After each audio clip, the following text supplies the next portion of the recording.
I am Fletcher from the band Pennywise, as you may know. And yeah, we're coming down to Australia in about 2 weeks to play a couple shows for good things and a couple side shows. So should be looking like it's going to be a pretty good time. Beautiful. Fletcher, thanks for joining us today, mate. Yep.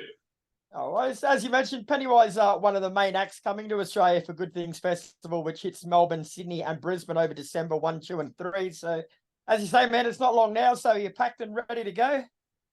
Got my suitcases right there on the good stuff. Coffee table. It hasn't been unpacked from the salty dog cruise I got home from a couple of days ago. So yeah, I just empty it out into the washing machine, dry it, and put it back in. I'm ready to go. That's how we do it around here.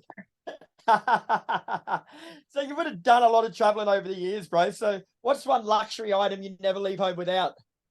Oh, Tums, got to have the Tums, got to have the antacids. I'm joking, but heartburn always comes up to get you on the road, right? Yeah, oh, wow. What are the luxury items? Recently I bought a fan, like a little battery powered fan. I've been thinking about doing it for like 20 years or 10 years or something. Gets hot on the plane, hot spots. And I got this little fan, and I swear to God, it runs for 12 hours and it's totally silent. That's my new luxury item on the plane. People are like, what's that? I'm like, a little fan, a battery powered fan. And they're like, oh, I need one of those. I'm like, yeah, you do. Because it's like when you're on a hot, stuffy plane, like it's a lifesaver. Because I'm like claustrophobic and I hate hot planes. And I'm like, now I got this little device that I just stick right in my face and next to the bed. It's fucking awesome. So yeah, battery fan. That's my new luxury item. Awesome. So Good Things also features bands like Fall Out Boy, Limp Bizkit, For My Valentine, Devo, Corey Taylor, Shikari, and loads more. But are there any bands on the festival you haven't played with before? Oh, probably a bunch. I don't know the whole lineup, but I know there's a couple of Aussie bands that I haven't heard of that people said I should check out. I can't remember the names offhand. But I think we've done Bullet for My Valentine before. Devo, we've played so many big festivals that we've probably played with every single band, but we just haven't seen them. So yeah, I don't know. I'll just kind of like Darren Hawthorne's our guy over there, usual tour manager, and he actually works for Good Things on the production side. So he'll have our list of to-dos. Like he'll be like, you're going to watch this band today. Let's go. Grab a couple beers and we'll go check it out. So we'll be making the rounds for sure. I mean, obviously Devo is one of the bands that turned my life around and got me into punk rock. So I'll be checking them out as much as possible. And Limp Bizkit as well. I'm a fan. I know a lot of people want to hate on Limp Bizkit at times, but we toured with them on the Warped Tour when they were tiny, and there was like 300 people watching them play, and I liked it. I liked it from the get go. It's hard. It's heavy. I mean, yeah, it can get kind of goofy at times, obviously, but they're all cool guys when you strip away the whole rock star thing, and they've always been good to us. So I'll be definitely checking out some Limp Bizkit. Fall Out Boy is another band, like not my real go-to cup of tea, if you must know the truth, but great songwriters, good live shows. So we'll be making the rounds. It's gonna be a great tour. I like the diversity. Yeah, hell yeah. What's it like backstage for you guys at shows like this? Like, it'd be more or less like a family reunion of sorts, wouldn't it? You'd be catching up with people you haven't seen for a while. And absolutely. Oh, Frenzal Rhomb, by the way. Sorry, didn't give them a mention. I mean, those are our boys.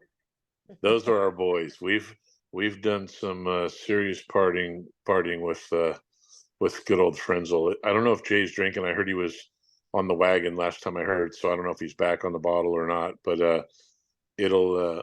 Oh my God, that reminds me of an interview I did recently. I got to bring that up to them. But it's yeah. I mean, seeing those guys will be awesome, and seeing everybody. It's always like that backstage when you play these big festivals. You run into people, whether it's a band member, or a crew member or a production guy. It could be anybody. It could be a bus driver. I mean, not on this tour, but like it's always cool to be backstage and see people that you haven't seen. It's just it's I don't know, it's one of the perks of being in a band, you know. It's kind of like an unwritten rule that you're going to go back there, and that's kind of like it's like a holiday. It's like Thanksgiving or Christmas or something. When you, hey, wow, I haven't seen you. It's like family. It's like a family gathering. So it'll definitely be cool and fun for sure. I remember the first time I met Frenzal Rhomb was about 25 years ago, and I got on that well with Jay that when they played, he said, like right next to the bass player Lex at the time, he said a table, two chairs, a flower, a bottle of vodka, a bottle of orange juice, and two glasses of ice. And he said, this is how a band should be watched, mate. Off you go. Ah, yeah, yeah. I mean, those guys are awesome. They've come over here and done some recording and hung out with us in the South Bay. Just solid dudes, hilarious guys. Very, very, very cool, and definitely looking forward to getting some hang time in with them for sure. As you said earlier, man, Pennywise are also doing a few side shows starting in Brisbane on December the 5th and going to Gold Coast, Central Coast, and a sold out show already at Torquay. So, what can fans expect from those side shows that they might not get at Good Things? Um, Hopefully a different set. You know, we've been talking about it. Not hopefully, it'll be a different set. We'll switch it up. I mean, you know, big festivals, barricades, you know, big stages, kind of like and a diverse crowd where you know you're going to have Fall Out Boy fans and Devo fans. Like maybe there's you know a percentage of that crowd that's never heard of Pennywise or never seen us play live, and we want to be able to connect with them. So maybe we're not going to play a 300-mile-an-hour song that we would play in a club show. Like, hey, this song's like a mid tempo and more, you know, new user friendly, I guess you could say, versus like some deep cut that like a Pennywise fan is going to appreciate off of like you know our second album, you know, that's 30 years old at this point. So uh, it'll be a different set. Club set will be a little bit more geared towards just strictly like a hardcore Pennywise fan, where the festival set will be geared towards a little bit of everybody, I think, you know. So go back in history a bit for us now, bro. Like Pennywise started back in Manhattan Beach in 1988. So what was the musical climate like that gave birth to Pennywise, and where did he fit in initially? Um, well, so we grew up, I was saying earlier, you know, we grew up what we call the South Bay. It's Manhattan Beach, Hermosa Beach, and Redondo Beach, these three cities that make up like maybe 4 square miles or something like that. It's a really small area. Um, and you know, growing up in the '80s, we had Black Flag, the Circle Jerks, the Germs, the Descendants, Red Cross, Toxic Shock. We had all these bands that came out of the city and were literally playing like high school dances and backyard parties and warehouse parties and the Moose Lodge and shit. Like it's kind of unheard of, like to have that many of the biggest punk rock bands of all times, like in your own backyard, like going to school with them. You know, they went to my high school and shit, and that was a really like great upbringing. And then I started playing in bands when in like 1981, I guess, was like my first recording, and we started playing backyard parties and some clubs in this band called Con 800, and we were part of that whole scene. Obviously, we're tiny; we never put a record out or anything. But by the time Pennywise started, kind of in like '86, we went through a couple lineup changes early on before Jim and Byron got in the band, and when they got in the band, we were like, okay, this is it. This is like the solid. This is go time. And the climate then was kind of like a lot of bands had broken up. A lot of venues had closed because punk rock had turned into this kind of violent. I mean, I don't really see it as violent. It was mostly the cops coming trying to break up shows, and they were coming in beating on people. So there was a bunch of riots in those early days in the '83, '84, and it kind of closed the door. Clubs were like, we're not going to deal with this. And a lot of bands were like, well, we can't make a living doing punk rock. And so some bands changed their style a little bit, like tried to get more commercial, and other bands did side projects, and guys left. And then I kind of found like, was like, I just found this void. I was like, well, what am I going to do on Friday night? There's no show to go to. Like, uh, there's no punk rock. Like maybe once in a month you'd find a good punk rock show to go to up in Hollywood or something. I'm like, I'm going to do another band, and I want to start, you know, playing shows and making my own fucking Friday night, right? So we started doing that, and we got, set list together. And what we'd do is go to backyard parties. We'd buy a keg of beer, and we'd get 100 people there, and it would go crazy. And then it was 200 people, then it was 300 people, and then before you knew it, it was just like a legendary situation where you had like a lot of fights happening, but like just complete mayhem in these backyards and front yards, and then eventually clubs when we had a big enough following. But the scene was kind of dead. The punk rock scene was kind of dead, and we were able to reinvigorate it around like our city, and then that carried into like Hollywood, and then you started seeing like No Effects. Like we get a show with No Effects, and then Green Day. We put Green Day open for us when they were like literally nobody. The scene was small, like Offspring. Like they were nobody. Like we took Offspring on tour with us. They were our opening direct support. Wow. We took Blink 182 on tour with us. We took like the first big show we played in LA. Korn was the opener, and Offspring. Wow. Yeah, Korn and Offspring opening. We sold out like the Shrine Auditorium, like 3,000 people. It was like a huge deal for Pennywise. We had no songs on the radio. We had nothing. It was just like our following, and it was like Offspring, Korn, Manic.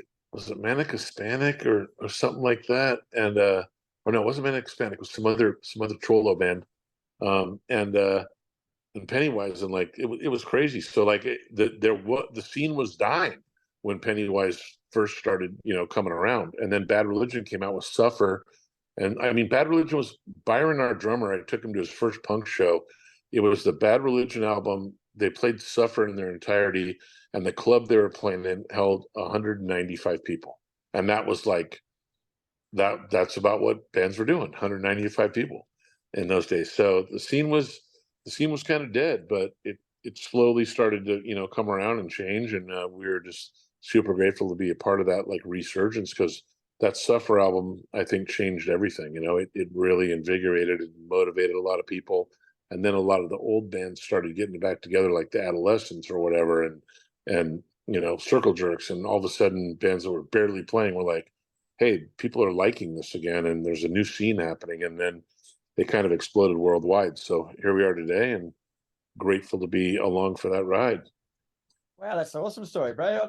I see we're running out of time, so I'm going to have to skip to the last question, mate. So, Heavy's started up a couple of new Spotify playlists to help people get acquainted with the band. So, can you give us, for 3 different playlists, can you give us a Pennywise song for each? So, give us a song for a playlist to get the party started, a playlist to save your marriage, and a playlist to potentially end your marriage. Okay, let's see. Get the party started. What is the song for that? I think maybe Fuck Authority is a good no, wait, that would be a good in the marriage song. We'll go with Fuck Authority for the in the marriage. Party started. How about Broham? Even though it's kind of a somber song, I think that's one where everybody will get going pretty quick and kind of get their arms around each other and raise a toast. So that's a good one. And then Get the Marriage Started. Was that the other one? I got some Save Your Marriage. Save Your Marriage. Stand By Me. Stand By Me. Beautiful, Fletcher. All right, well, thanks for your time, bro. It's been an absolute pleasure speaking with you. You'll be out here from December 1st for Good Things, and your side shows from December 5th. So take care until then, mate. We'll see you in a couple of weeks. All right, dude. Thank you. Sorry about the short time.